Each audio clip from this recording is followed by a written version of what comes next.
talking about the kind of diplomacy that's going to end the destruction of your country. Yes, but if you are Mr. not President, strong- Mr. President, with respect, I think it's disrespectful for you to come into the Oval Office and try to litigate this in front of the American media.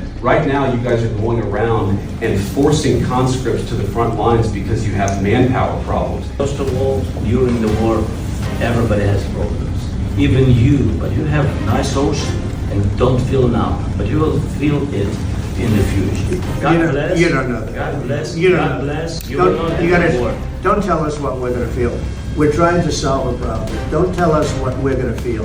We're going to feel very You will good. feel influence. We're going to feel very good and very You strong. will feel influence. You're right now not in a very good position. You're gambling with World War III. You're gambling with World War III.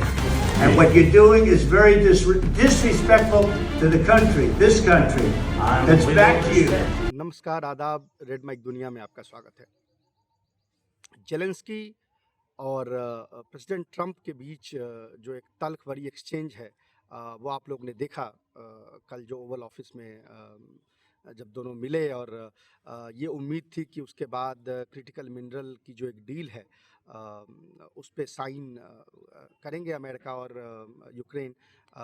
लेकिन meeting से पहले जो एक जिसको red carpet कहते हैं वो red carpet दी गई थी ओवल ऑफिस में। जनरली सारे जो विजिटिंग डिग्निटरी हैं उनको रेड कारपेट दी जाती है और वहाँ पे अमेरिकन मीडिया और इंटरनेशनल मीडिया का प्रेजेंस रहता है।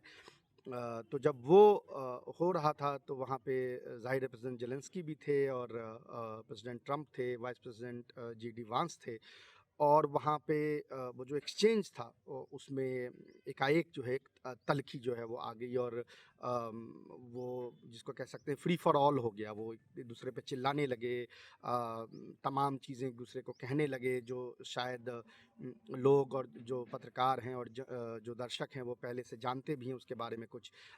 लेकिन जो ये एक्सचेंज था, जो हीटेड एक्सचेंज था, ये मेरे ख्याल से जब से लाइव टेलीकास्ट शुरू हुआ है वाइट हाउस के ओवल ऑफिस से, इस तरह की तल्खी भरी एक्सचेंज ये पहली बार देखी गई है। मैंने इससे पहले कभी नहीं देखा इस तरह का एक्सचेंज।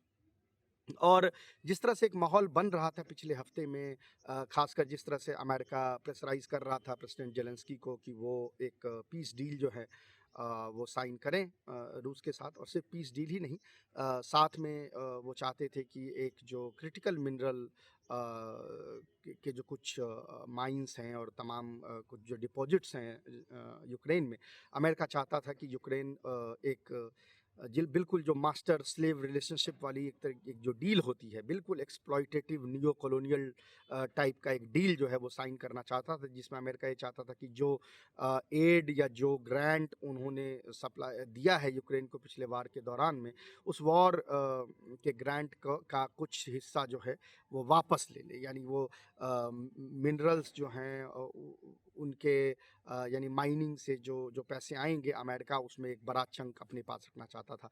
और ये सिर्फ मिनरल से रिलेटेड नहीं थे, ये पोर्ट्स, एयरपोर्ट्स, तमाम और भी जो चीज़ें, जो इंफ्रास्ट्रक्चर की चीज़ें यूक्रेन में मौजूद हैं, हालांकि बहुत चीज़ें डिस्ट्रॉय हो गई हैं वॉर में, उसके साथ वो डील अमेरिका करना चाहता था। एक प्रेशर उसने एक्सर्ट किया। हालांकि पिछले हफ्ते ये कोशिश हुई, पहले यानी मैक्रोन गए, फिर केयर स्टार्मर जो यूके के प्राइम मिनिस्टर हैं वो गए, सब ने कोशिश की कि एक इसको आयरन आउट करने की। डोनाल्ड टस्क जो हेड हैं पोलैंड के वो गए, लेकिन ऐसा लगता है कि पहले ऐसी उम्मीद जग रही थी कि कोई एक बीच का रास्ता निकलेगा और शायद जिस तरह का कैपिचुलेशन जो है वो डिमांड कर रहे थे जेलेंस्की से ट्रंप साहब, उस तरह का कैपिचुलेशन हमें देखने को नहीं मिलेगा। हालांकि ये सब जानते हैं कि ट्रंप का ये तरीका होता है कि वो कोशिश ये करते हैं कि ओपनिंग गैम्बिट जो है वो बहुत ऊपर रखें और जैसे एक जुआरी करता है, और उसके बाद उनको लगता है कि सामने वाली पार्टी जो है उसके नीचे खुद ब खुद आ जाएगी, लेकिन जो नीचे आएगी भी तो वो इनिशियल जो एक्सपेक्टेशंस होती थी उससे ऊपर होगी, तो यानी एक डील जो है वो होगी। अब यहाँ पे ये मसला ये है कि जेलेंस्की साहब जो हैं उनकी अब कोई लीगल वैलिडिटी है नहीं, चुनाव उन्होंने करवाए नहीं हैं। हालांकि वो एक लीगल ऑप्शन उसमें देते हैं कि ये यानी फोर्स मजूर है कि हम कैसे इलेक्शन करा सकते हैं वॉर के दरमियान में, लेकिन अब ट्रंप उस चीज़ को मानते नहीं है, वो बार-बार उन्होंने डिक्टेटर वर्ड भी यूज़ किया और तमाम चीज़ें यूज़ की। अब ज़ेलेंस्की साहब को ये लग रहा है कि वॉर भी हार गए, वेस्ट के कहने पे प्रेशर में आके उन्होंने इस्तांबुल वाली डील भी साइन नहीं की और अब जो डील उनको मिल रही है वो पुराने डील से और बुरी है।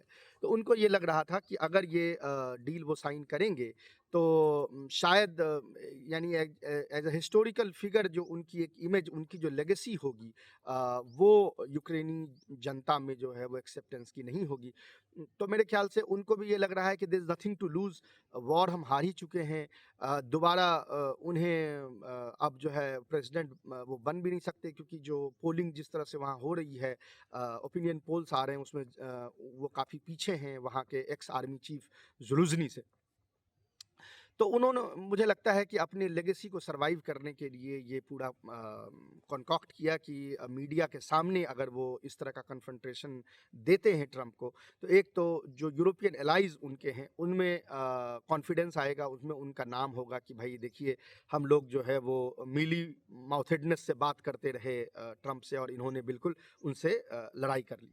अव्वल तो ये, दूसरा ये कि जो डोमेस्टिक पॉपुलेशन है उसमें उनकी मकबूलियत जो है वो बढ़ेगी क्योंकि उनको ये लगेगा कि ट्रंप जो यूक्रेन के ऊपर एक यानी पीस को थोप रहा है, उसको इन्होंने काउंटर करने की कोशिश की जितनी काउंटर वो कर सकते थे। हमें ये भूलना नहीं चाहिए कि ज़ेलेंस्की साहब एक्टर हैं और अच्छे एक्टर रहे हैं अपने ज़माने में। तो वो तमाम उनको हथकंडे वो पता भी हैं कि कैसे मीडिया में प्रेजेंट किया जाता है। एक और उनकी बड़ी अचीवमेंट ये रही कि जो लिबरल मीडिया है अमेरिका में, चाहे वो न्यूयॉर्क टाइम्स हो, वाशिंगटन पोस्ट हो और तमाम उस तरह के ऑर्गेनाइजेशंस हैं, CNN हैं, CNBC, MSNBC और ये तमाम हैं, उनको एक मटेरियल मिल गया बहुत अच्छा। इनफैक्ट अब वो इसको लेके कई दिनों तक ट्रंप को टारगेट करते रह सकते हैं। तो ज़ेलेंस्की के हिसाब से देखें तो एक सफल टूर इसको माना जाएगा। हालांकि अब ये डर है कि अमेरिका जो है वो वेपन्स का सप्लाई एक एब्रप्टली जो है वो बंद कर दे। लेकिन जो सोर्सेज बता रहे हैं वो ये कह रहे हैं कि चूंकि ज़ेलेंस्की को एक तरीके से यूरोप ने कोई अश्योरेंस दिया है कि अगर अमेरिका जो है वो सप्लाई बंद भी करता है तो हम आपको सप्लाई अभी देते रहेंगे एंड वॉर चलता रहेगा। तो इससे ये होगा कि एक जो पीस डील की बात हो रही है पुतिन के साथ अमेरिका की, वो सबोटाज हो जाएगी। तो उसके मुझे लगते हैं कि वो इम्कान उनको पता था, उनको इम्कान है कि इस तरह की चीज़ जो है वो यूरोप सपोर्ट करेगा आगे बढ़ के। तो उन्होंने इसका फ़ायदा उठा के ये कन्फ्रंटेशन जो है वो मोल लिया है वहाँ पे। कन्फ्रंटेशन के दौरान कई चीज़ें बाहर आई। ज़ेलेंस्की ने कई चीज़ें ऐसी बोली हैं जो जिसको कह सकते हैं वो बिल्कुल झूठ है, यानी उसका कोई अगर आप उसको फैक्ट चेक करें, जैसे उन्होंने ये कहा कि 2014 में रशिया ने अटैक किया यूक्रेन पे, ये बिल्कुल सरासर गलत है। यूक्रेन जो रशियन स्पीकिंग एरिया था ईस्ट का, उसके जो लोग थे उस पे वो दबाव बना रहा था। जो एक गवर्नमेंट थी, इलेक्टेड गवर्नमेंट थी, उसको तख्ता पलट कर दिया गया और ये कोशिश थी कि पूरब में जो रशियन स्पीकिंग जनता रहती है उनको जो है उन पे दबाव डाला जाए, उनको सप्रेस किया जाए और उसके सपोर्ट में रशिया वहाँ पे शामिल हुआ था। फिर उन्होंने मिन्स्क 1 और मिन्स्क 2 एग्रीमेंट की बात की और कही कि रसिया जो है एग्रीमेंट को मानता नहीं है, उसने मिन्स्क 1 एग्रीमेंट को नहीं माना, उसने मिन्स्क 2 एग्रीमेंट को नहीं माना। ये भी सरासर झूठ है। मिन्स्क 1 एग्रीमेंट और मिन्स्क 2 एग्रीमेंट जो है वो यूरोप और यूक्रेन ने नहीं माना। और ऑन रिकॉर्ड एंजेला मेर्केल जो जर्मनी की चांसलर थी उस समय, और जॉनसन और तमाम लोग यानी जो हेड थे उस समय फ्रांस के, ये सब ऑन रिकॉर्ड जाकर उन्होंने बोला है कि हमने गुड फेथ में ये डील किया ही नहीं था।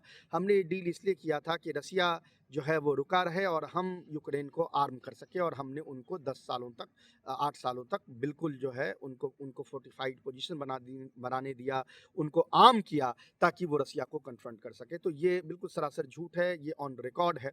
हालांकि ज़ेलेंस्की जाहिर है कि यही बोलेंगे, उनसे ये तवक्को नहीं थी कि वो इसके अलावा कोई चीज़ बोलें।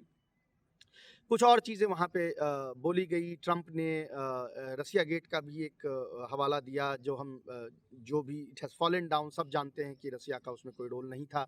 ये पूरा का पूरा डेमोक्रेटिक और एस्टेब्लिशमेंट ने इसको खड़ा किया था और इसका कोई प्रूफ नहीं मिला और ultimately it died it's natural death. उसके अलावा हंटर बाइडन वाला जो एपिसोड था, हम सब जानते हैं कि किस तरह बाइडन ने बुरिस्मा कंपनी को प्रेशराइज़ किया कि वो हंटर बाइडन को, यानी उनके बेटे को एज अ कंसल्टेंट ले। उनके बेटे का ऑयल और गैस सेक्टर से कोई लेना देना नहीं है, उसमें उनकी कोई एक्सपर्टीज़ नहीं है, लेकिन उनको वहाँ पे कंसल्टेंट लिया गया और एक मोटी रकम उनको साल में अदा की गई। जब ये सारी चीज़ें उनके हंटर बाइडन के लैपटॉप से निकली, जब वो उनके ईमेल्स लीक हुए और उसमें ये बातें पता चली कि उनके क्या डील्स रहे हैं, या वो किस तरह से ड्रग को अब्यूज़ करते रहे हैं, पावर को कैसे तरह पावर ब्रोकरिंग करते रहे अपने बाप के लिए।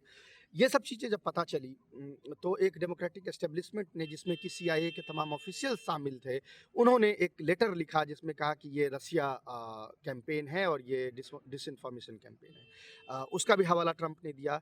हम सब जानते हैं कि ये कैंपेन जो है डिसइन्फॉर्मेशन कैंपेन नहीं था, वो ईमेल्स जो थे दुरुस्त थे और तमाम चीज़ें बाद में प्रूव हुई, जिसको लेके जब वो अपने कार्यकाल को पूरा कर रहे थे बाइडन ने, तो लास्ट के 2 दिनों में उन्होंने माफ़ीनामा भी यानी उन्होंने माफ़ी, जनरल एमनेस्टी जो है उन्होंने दे दी अपने परिवार के लोगों को। तो ये कन्फ्रंटेशन अभी वहाँ पे चल रहा है। जहाँ तक मिनरल डील है वो अब तो फ़िलहाल साइन नहीं हुआ, क्योंकि न्यूज़ ऐसी आ रही है कि ज़ेलेंस्की को ऑलमोस्ट धक्का मार के वहाँ से निकाला गया है। यानी व्हाइट हाउस में जब वो रूजवेल्ट रूम में वेट कर रहे थे, तो वहाँ से उनको कहा गया कि आप चले जाएँ, अब आगे कोई मुज़ाकरात जो हैं वो नहीं हो सकते। एक और चीज़ देखने को मिली है कि रिपब्लिकन पार्टी के वो एलिमेंट्स जो ट्रंप के अगेंस्ट थे और जो बिल्कुल जो हॉकिश पोजीशन लेते थे रशिया के ऊपर में, वो भी इस कन्फ्रंटेशन के बाद ट्रंप के साथ देखे गए हैं। जैसे मार्को रूबियो हैं, जो बहुत बड़े हॉक माने जाते हैं रसिया पे, या लिंडसे ग्रैहम हैं, जो बहुत बड़े हॉक रसिया पे माने जाते हैं, वो आके खड़े हो गए हैं प्रेसिडेंट ट्रंप और वाइस प्रेसिडेंट JD वांस के साथ में। यूरोपियन एलाइज़ ने कुछ एलाइज़ जो हैं अभी तक वो ज़ेलेंस्की के सपोर्ट में आए हैं। जैसे जैसे दिन खुलेगा और वहाँ पे दिन होगी यूरोप में, तो फिर और रिएक्शंस जो हैं वहाँ आपको देखने को मिलेंगे, जो मुझे लगता है कि ज़ेलेंस्की के हक़ में देखने को मिलेंगे। जो डेमोक्रेटिक पार्टी है उसकी लीडरशिप अभी तक जो बयान आए हैं उसमें उन्होंने ट्रंप के अगेंस्ट ज़ेलेंस्की का सपोर्ट किया है, क्योंकि आपने उस कन्फ्रंटेशन के वीडियो में देखा कि किस तरह ट्रंप जो है वो सिर्फ ज़ेलेंस्की पे हमला नहीं कर रहे थे, वो बार-बार ओबामा और जो बाइडन पे भी हमला कर रहे थे। तो एक तफ़रका जो है वहाँ देखने को मिल रहा है। और फ़िलहाल जो ये क्रिटिकल मिनरल और रेयर अर्थ मिनरल की डील है, वो मुझे लगता है कि फ़िलहाल उस पे साइन नहीं होगा। माफ़ी मांगने को कहा जा रहा है ज़ेलेंस्की को पब्लिकली। अब ज़ेलेंस्की देखना है कि माफ़ी मांगते हैं। रिग्रेट उन्होंने कल किया है अपने, और उन्होंने थैंक यू भी बोला है अमेरिकन पब्लिक को, जिसकी डिमांड JD वांस बार-बार कर रहे थे। लेकिन रिग्रेट और सॉरी जो है दोनों में फ़र्क होता है। तो अब ये देखना है कि यहाँ पे कौन पहले फ़ोल्ड करता है। क्या ज़ेलेंस्की साहब फ़ोल्ड करते हैं और वो पब्लिकली माफ़ी मांगते हैं और उस डील पे बिल्कुल डॉटेड लाइन पे साइन करते हैं बिना नानुकुर किए हुए, या ट्रंप हैं जिनको कोई और रास्ता ढूंढना पड़ेगा। जैसी और डेवलपमेंट, कोई इम्पॉर्टेंट डेवलपमेंट होगी, हम आपके लिए यहाँ पे रेड माइक दुनिया में लेके आएंगे। तब तक हमें सुनने के लिए शुक्रिया, तब तक के लिए नमस्कार।